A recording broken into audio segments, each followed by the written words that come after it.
Joe and I have actually sat down next to it. I'm about 1.5 to 2 feet away, and Joe is too. It's right in between us right now. Joe's recording the data. This isn't something that he always does, you know, sitting down by the snake, and it's just something we kind of want to do for you at home, to be able to tell that the snake is not a real aggressive snake. Joe at times set up on some of the locations that he'll sit down not too far from them. As long as they don't feel threatened, the snake that is, not Joe, as long as the snake doesn't feel threatened, then it's not going to show any aggression. It hasn't rattled, it hasn't done anything other than sat there and tried to remain undetected. It hasn't moved too much. We've seen the nose poke out just a little bit from underneath one of the leaves, just to kind of sense the air and sense the heat that's around it. We've talked a little bit about the pits on them.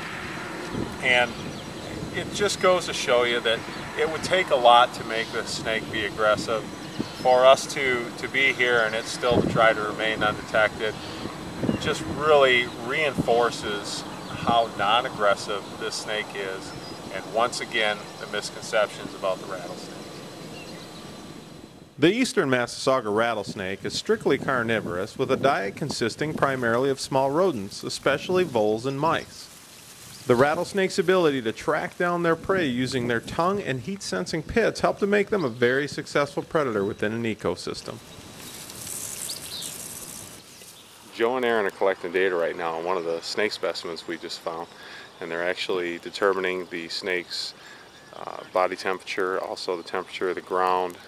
They measure distances from certain spots to track the location and movement of the snakes, and just some other data that helps them out with their studies and their research. Rattle. Now, Joe, why is she rattling like that? Well, it could be because there's so many people. There's a lot of vibration in the ground, a lot more than what she's used to, because it's usually just me and Aaron. But it could also be because she's in a fairly open area. She doesn't have much cover. She's probably a little nervous. You know what I've noticed is in the mornings when the sun is shining, like backlighting us. Yeah. Basically all they can see is a big shadow coming at them. They're a little bit more nervous. Okay. Oh, that makes sense. Yeah. Well, it was definitely a loud vibration, which is kind of, you know, makes it obvious that they're there. Yep. Although the snake seemed a little jittery when we first approached, it didn't take long for it to realize we were not a threat. Well, you can see when we walked up on her, she started to run because she was scared, but now she's back to relying on camouflage because there hasn't really been any more activity. We're all kind of holding still. So basically, if we started moving around a lot again, she might start to rattle, but as long as we're kind of just hanging out, she's not going to feel real threatened then? Yeah. Yeah, her burrow is right over there. Looks like that's where she was heading. Now, you were talking about the burrows they take over. Is it usually rodent burrows, you said, or? Yeah, that's what we've seen them been using, is rodent burrows. That'd be a nice little surprise for Yeah. the rodent coming back home. How you doing? When they go into the burrow, they're obviously going to go in head first. Is that burrow big enough for them to turn around in? Oh yeah. Oh, there she goes, right down in. Something else that Joe and Aaron have to keep track of is the weight of the Massasaugas they have as part of their study here at Indian Springs. We were fortunate enough today to be able to watch Joe and Aaron catch one of these snakes and actually take its weight. Joe and Aaron are actually trying to catch this Massasauga right now. It is a male, and they're trying to bring it up there in order to weigh it so that they can record that data. I'm all over the place here.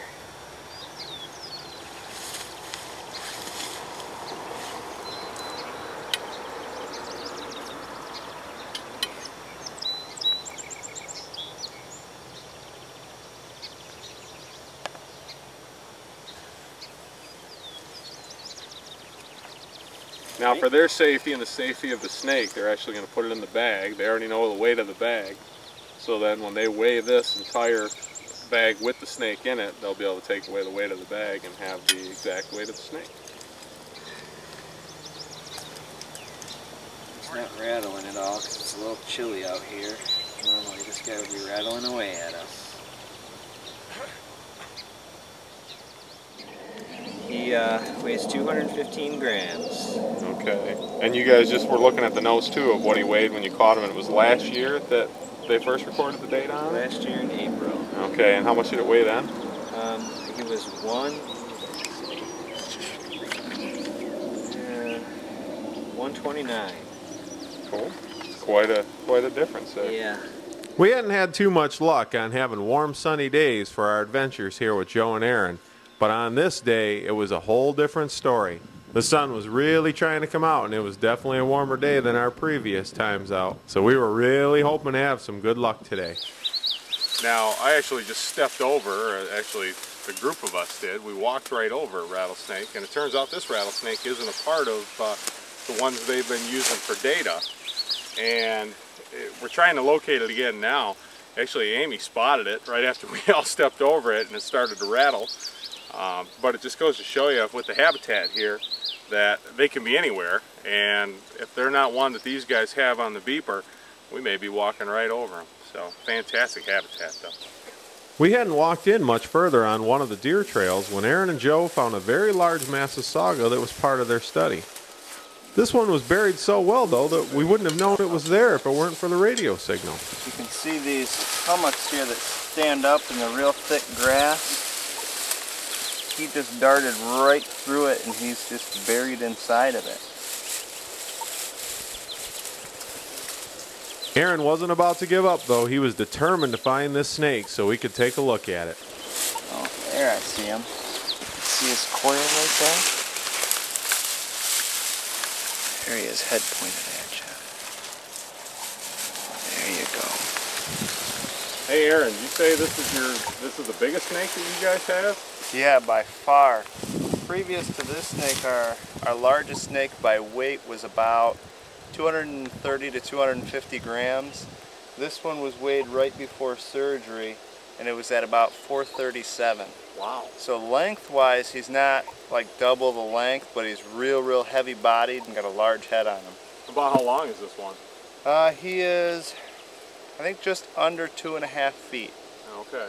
This wetland area that Joe and Aaron have brought us back to is a habitat that Massasaugas often prefer, which increased our chances of finding specimens from their study, as well as some that might not be a part of their research. One of the Massasaugas we found had a very large rattle. Because the rattles can be so brittle, they usually won't get this big, so this was really cool for us all to be able to see.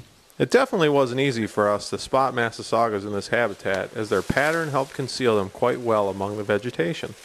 Their colorful camouflage is extremely important in helping to protect these snakes from their predators, which include different mammals, birds of prey, and even other snakes such as racers. Although Joe and Aaron are the field biologists doing the research here at Indian Springs Metropark, the Eastern Massasauga Rattlesnake study covers a much broader area and is actually conducted through Indiana-Purdue University in Fort Wayne, Indiana. Dr. Bruce Kingsbury is the head of this project, and he began the study in part due to the Massasauga's declining population over the years. In fact, Massasauga numbers have dropped so much recently that they are now listed as a species of special concern here in Michigan. So Joe, how do you tell the difference between a male and female snake? The male snakes have proportionally longer tails, and they also have wider heads than the females tend to. They also grow bigger. It's kind of a judgment call, though. After you've seen a few snakes and you know, looked at a couple, you can kind of have a judge of what sex they are. The only way to tell for sure, though, is to probe them. Not too much fun for the snake. Yeah. So we've seen a lot of snakes in here, but would we see that many in our own neighborhoods, or? Probably not. Being as secretive as they are, they tend to avoid the neighborhoods, unless it's a recent development. A lot of times recent developments will have snakes start showing up in people's yards if they've recently disturbed a wetland or an old field where snakes go during part of their activity range. Well, Joe and Aaron were collecting data on one of the rattlesnakes that is part of their data group. We actually found another Massasauga that Amy was stepping right by and looked down and noticed, and this is one that they do not have any data on, and it's just one of the other ones out here enjoying this fantastic habitat and basking in the sun that's finally come out.